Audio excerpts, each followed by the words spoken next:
Rreshtit e fundit të shiut sollën probleme edhe në linjën e ujësjellësit në Lezhë. Një prej magjistraleve kryesore i cili kalon përmes lumit Drin në Lexhen Skënderbeg u dëmtua si pasojë e prurjeve të shumta të lumit, të shoqëruara me mbetje të ndryshme.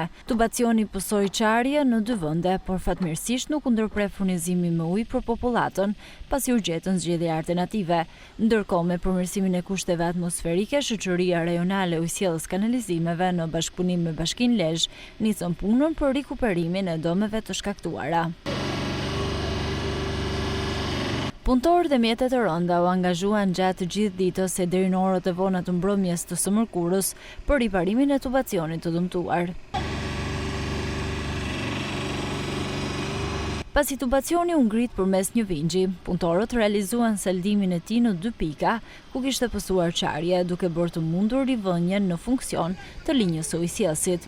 Operacioni ndërhyrjes, i cili ishte mjaft i vështirë dhe zgjati rreth 10 orë, u ndoq nga afër edhe nga drejtori i Shoqërisë Rajonale të Ujësjellësit në Lezhë, Zef Maçi.